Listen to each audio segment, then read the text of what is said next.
Okay, hello and welcome to class training. Just give me a second. We will get started very shortly. Just setting up a couple of things very quickly.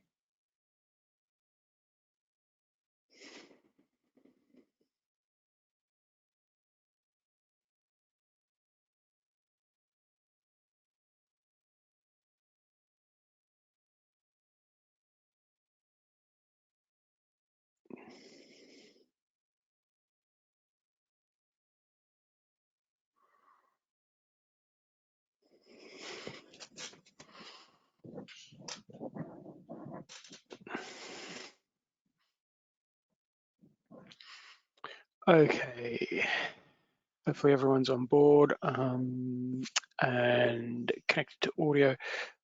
Questions via the questions panel if you can't hear anything. Okay.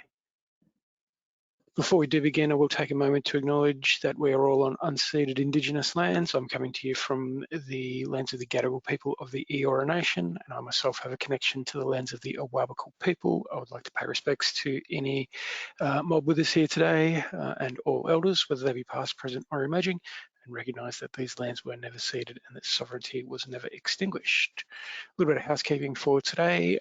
This software won't let you unmute yourself, so if you do have a question, you can submit that through the questions section of your control panel, even if that question is, can you take me off mute so I can ask my question? I could try to do that. This session is being recorded. I will do my best to get this session, the recording, the video of this session on our website by the end of the week, hopefully by the end of the day, really.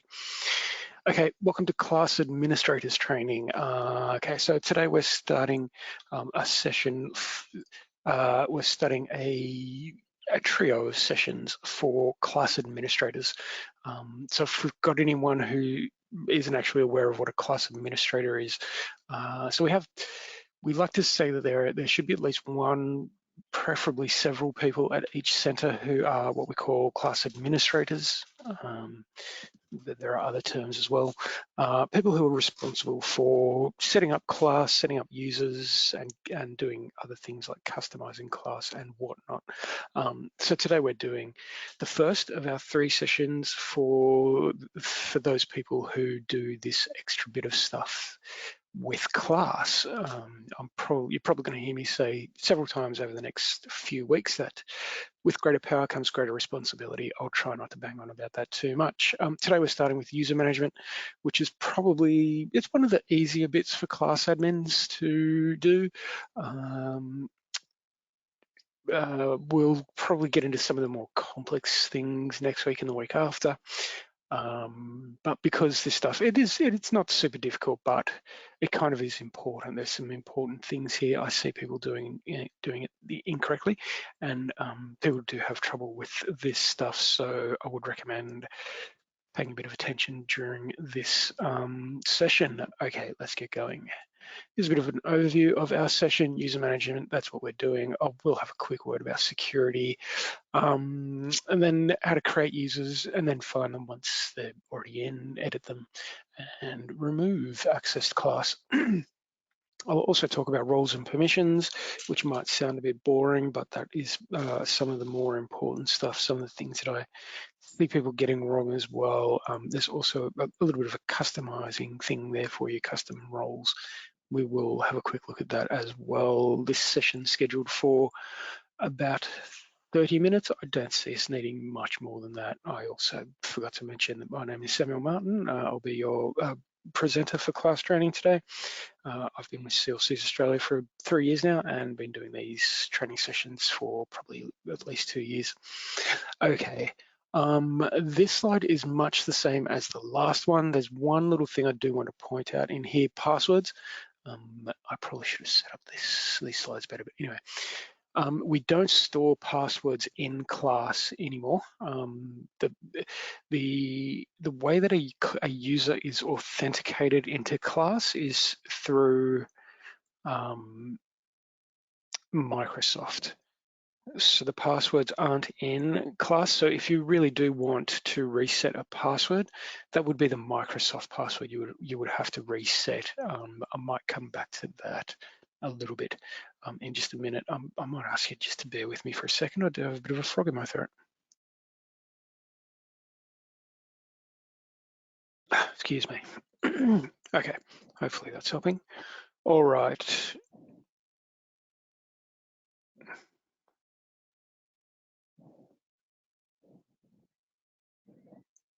Okay, so let's actually go and have a look at class and have a look at what we're actually talking about now. Creating users. All right, so this is one of the bits that does trip people up. So one of my favorite sayings about class is that it's not super difficult, it's just not super intuitive. I think I think that couldn't be more accurate. And this is one of the classic examples of why. Now I'm going to flick over to class now. There it is. All right, so this is class. I've just logged in. I'm in the CLC's Australia instance of class, so nothing you're seeing today is confidential data. This is all dummy data in here. Anyway, now to create a new user account, you've got a new employee, you need a class account for them, so we need to set up an account. You would think that you would come down to, now it's under system settings, so you would click on system settings in the bottom left, and then you would think, well, now I'm going to click on user accounts, but that's not how it works. So that does trip people up sometimes. So the way it works is to create a new account, you click on system settings and then workers. Now, there is a reason for this. The reason for this is that there are two types of accounts in class. Now let me click on the user accounts. This is going to show us the list of currently active or even inactive class accounts that we've got. So I'll click on there to show you the list. I just want to show you one thing. We've got this user type here. So we've got a couple of different user types, workers and then others. Now you don't want other user types, you want workers. So if you set up an account the wrong way, so if you did click on system settings and then user accounts, what you could do is just come in here and click new. That's not how you do it. If you do it that way, you may find that your user won't show up in things like lists for assigned to and whatnot. They just won't be in there. So and then you might want to deactivate that account and start again from scratch. So if you do have to do that, the way to do it is to click on workers first. So system settings, then workers to create a new account. Now, I don't think I've got a, anyway, I might, oh, never mind. Okay, so what I'm babbling on about is that we often recommend that you put everyone in here. And when I say everyone, I mean people on your board, anyone who should be showing up in conflict checks if you want them to, just in case there may be a potential conflict that you want to protect yourself from. You can put them into class, which won't mean that they get access to class to be able to use it. You can put someone in only so that they will turn up in conflict check results. So we recommend any tradies that are coming through the office that might even just have off chance seen a screen with confidential client data, anyone like that, anyone on the board, funding bodies, anyone like that, if you want to put them in, we recommend doing so. And then they will show up in conflict check search results, and then you can manage that if they do come up in a conflict check search. All right, so as I've said several times already, system settings, then workers, and then we'll click on new. So we're finally getting to it after all of that information. So the worker ID is just going to be auto-generated. You won't need to worry about that. The title is also not required. You can use one or not if you like. The things that are required are the first name. Now, if you've seen any of my training sessions before, you will recognize this. And occasionally I do go through and clean up these, but probably not nearly often enough. Anyway, you can add a preferred name if you like, and then the time zone. So if you're somewhere like Adelaide or Hobart or something, you could change the time zone. Now, I'd recommend trying to remember that that's there, because if class is sending emails to people, it will check this time zone. So if you want something sent at 9:30, they might get it at 9 o'clock if the time zone is set to Sydney or something like that. So yeah, I'd recommend doing checking that that's correct. The emergency contact details, obviously not required. Fill them in if you want to or not. And then the rest of this contact information, much the same, except for the email address, which is required. I'm just gonna go, that should do it. Yeah, there's my email address. All right, that's not really an email address, never mind that. Okay, that's the first screen. So now we've created a worker account. Well, we will have once we click save. All right, so I'll click save. That person goes into the system. They will now show up in conflict check results. But if you've got someone who actually needs to work on class, this is someone who doesn't just show up in conflict check results, they actually need an account to work on class. You do this, you set up the worker account for them, then you click on create system login. Okay, give me another second. That frog in my throat has come back.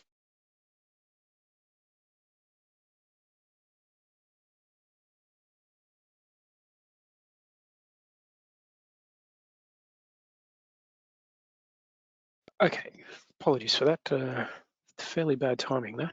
Anyway, okay. So we've created a worker account, and then you click on create system login or whatever that yellow button says. Now, a lot of the information is going to carry across. This all looks good. You can fill in position, phone numbers if you want. If you click locked, the user's not going to be able to access the account, so I wouldn't recommend doing that. The security policy, I would recommend leaving at default. There aren't any other options there. That's good. The username I do need to get mention. So the username will need to be the Microsoft email address. So what you could do is, if you've got the user, and I probably should have mentioned this at the start, they have to have a Microsoft account. So whether you set that up, your IT sets it up, and we actually do it ourselves for a couple of centers, not many, but a few. You will need a Microsoft account set up, and then you either get the email address from that Microsoft account, or you get your IT or us to send it through to you, or whoever it is, and you get the email address, and then you put that in as the email address for this account, which we saw at the last step. So now what I'm going to do is just copy that email address and paste it in as the username. If you use anything other than that Microsoft email address, this user won't be able to authenticate. And again, authentication is done through Microsoft. So if it's not that Microsoft email address, they won't be able to authenticate. Okay. So that's the basics of it. There's one more thing. You could click save and close, but I do need to go through a couple more things. Let me flick over to my slides again. Okay. This is something this is one of the things I really wanted to talk to you about, because this is something where people really do slip up. People get this wrong, and then they come to me and they're asking me for help with something completely different. And I say, well, can you see this? And they say no. And then I go and have a look at their account, and their account is set up wrong. So if you set up the roles incorrectly, you may not get the access to what you want in class, or your user that you're setting up may not get the access to what they want in class. So this, to me, is very important. I asked to have this fixed, but they wouldn't do it. Well, they haven't done it yet. Maybe they will one day. So we've got 4 main roles.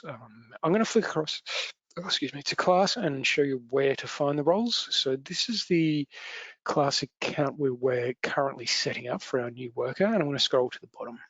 And here they are. We've got here user permissions, and inside that you can see roles. Scroll down, there we go. Roles, and it starts with a whole bunch of add-ons, and then so as we saw back there are the 4 main roles. So this is class admin and class admin advanced, and I often see people who have both of these checked. I'll show you what it's like, and I'll give you another tip. I'm going to click class admin, and then I'm going to wait for the spinning wheels to stop. This is just a bit of a tip for you.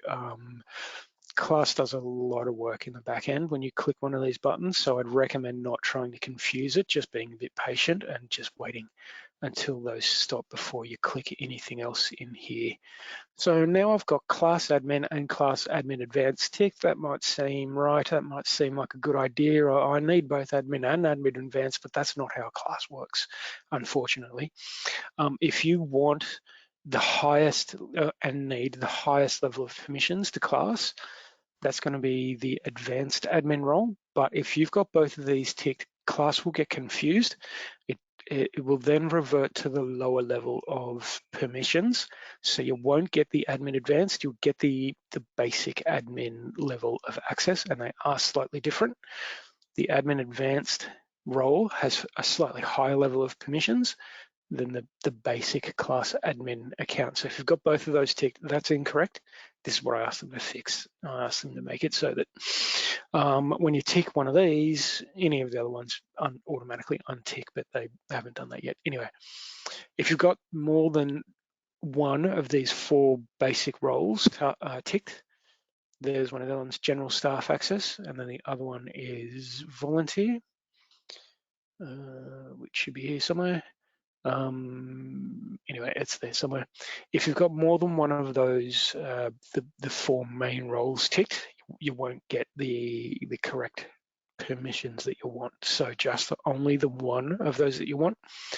And you can mix and match other ways. So I'll show you what I'm talking about. So I'll untick volunteer, and then I'll untick class admin and the admin advanced as well. So let's pretend this is a new staff member and they are a front desk person, for want of a better term, for that type of role in the center you work in.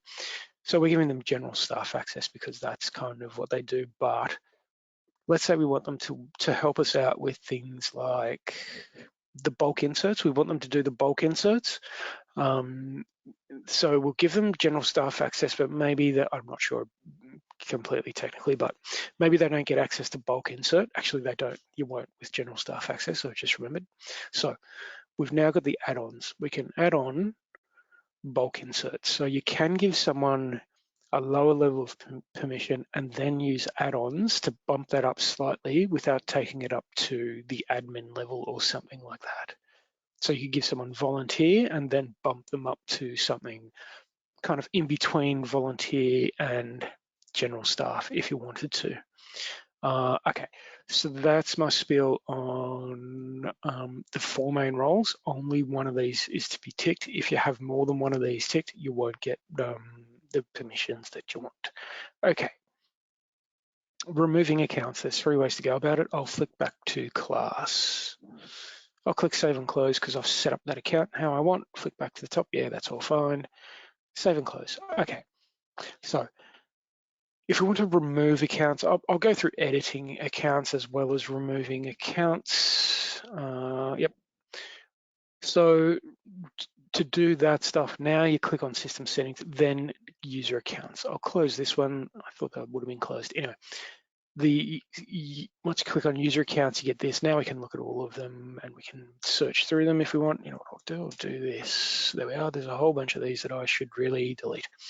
Anyway, so that's how you find the accounts. And maybe now we've decided we need to bump the roll up for this user. So then we can come in, we can open the account, search for it, find the account, open the account, and now we can edit the account. Bump up the role, change the email address, change the name, I don't know, whatever you want to do, you can do that. I want to show you how to remove accounts, but I can't do that with this one because it's not active. This one, I can use that. Right. I'll show you on this one, and then I'll go through and actually delete those ones. Okay, so here's an account, and what was I saying? There's 3 ways to go about removing access to class. So I'll give you 3 examples. The first one is something like an employee we've got who is going on maternity leave. This is one of the good examples we use. she's going on maternity leave, she's going to have the baby and come back in 6 months, 12 months, whatever. But what we could do is open the account and untick the active button and then click save. That will deactivate the account. If someone is logged into that account, it'll log them out. Then if someone tries to log into that account, they won't be able to. Class just won't let you because the account is not active. So that's the first way to remove access. There are more stringent ways, I will say, to remove access. So maybe we've got a user who has resigned their position. They no longer want to work with us or work for the center. And we don't want them having any access to class anymore.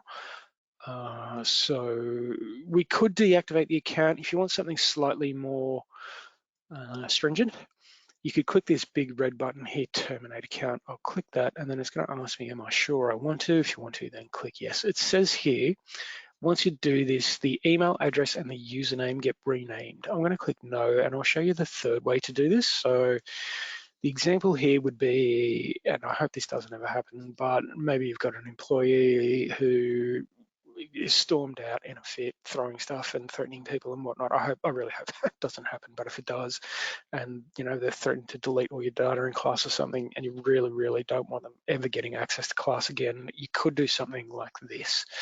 I hope that doesn't ever happen, but you can come in, change the email address, and just kind of really just chuck stuff in there. Just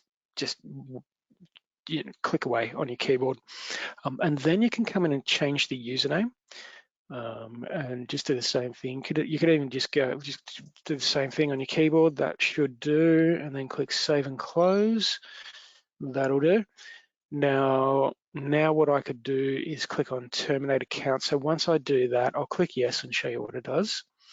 Once I do that, it's now going to change the username and email address again. So if someone wanted to use this account, firstly, they couldn't because it's not active, but we've also got this string of text in here, which it's pretty unlikely someone would ever guess, but then we've also got the username is set to this, and it's almost impossible that anyone would ever guess that. So, and I mean, that wouldn't even validate through or authenticate through Microsoft either. So those are your three ways to remove accounts from class. I hope you never have to use that last one, but if you need to, that is it, and that's how you remove access to class. Okay.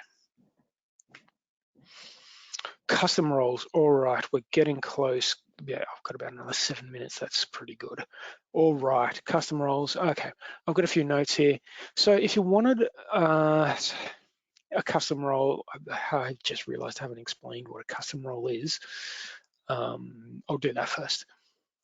So with the roles, you could just give people general staff access, or you could give people admin or something like that. But a lot of centres have massive numbers of staff, and they'll have a whole section of a whole group of people who are they have the same job. I'll give you an example. I was going to come up with a dummy example. Just to demonstrate, I was thinking of something in the medical industry. I know we're in law, but I didn't want to use an example that might be an actual thing that people use. So maybe you've got surgeons who work in your centre. I know you won't, but just imagine you did. And then you wanted to give all of the surgeons the same role,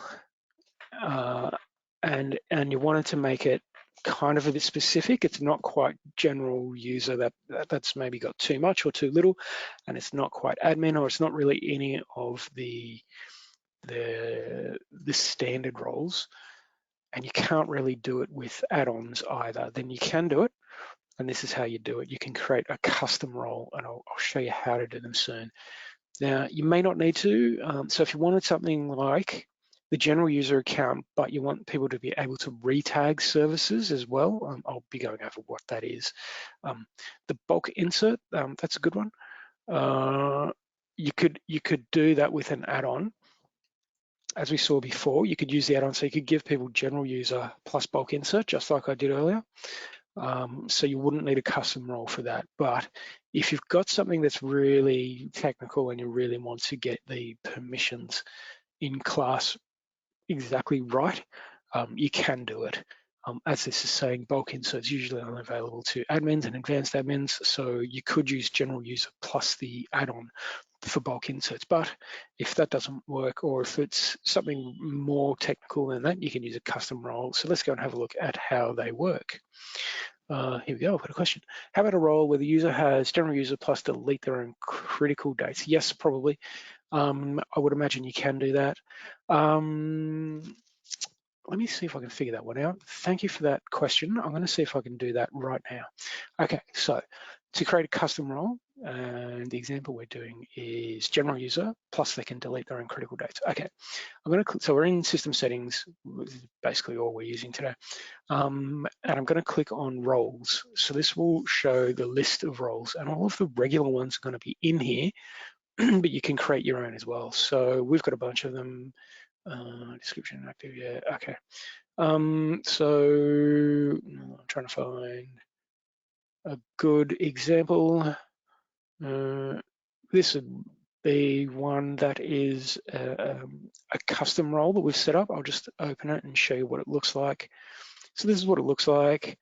So if we wanted to create our own, I'll click out of that and create one. So I'll close that. And so now we're in roles and I'll click new. Now, I really need to give you a bit of a heads up about this before we start. This could take a while to go through and set up a custom role. It's probably not something you would do in 5 minutes. It could take a little bit longer than that. I wouldn't think it'd take you half an hour or anything, but it wouldn't be super fast doing this, just so you know. But once you've done them, then you can just give whoever you want that custom role. So it could save you time, but it might not. Anyway, I'm going to show you custom roles. You have to give them a name. Now you have to copy an existing role. So we want general user, general staff access. I'll click on that. Now you have to give it an access level. This is where it gets a little bit tricky. I always get confused on this. I recommend flicking back to the roles tab and having a look. So we've got general staff access. All right, general staff, here we go, is access level 5. Now, I can't remember which way the numbers work either, so I'm going to look for admin. Class admin is 4, general staff is 5. So they go in whichever order that is, descending or ascending. Anyway, the ones with the lower number have the higher level of permissions. So with my custom role, I'm going to select access level 4 because I want this to have higher level access than general staff access. So I'm going to give it a description, that'll do. And I'll click save. Right, that's not it. We're not even close to finished really. I've just set up the basics. Okay, so we've saved that. We've got this active that will be available in the list of roles whenever you're looking at or setting up a new user account. Now what we have to do is go through all of these things, and some of these get really long, and we have to select what we want and what we don't want.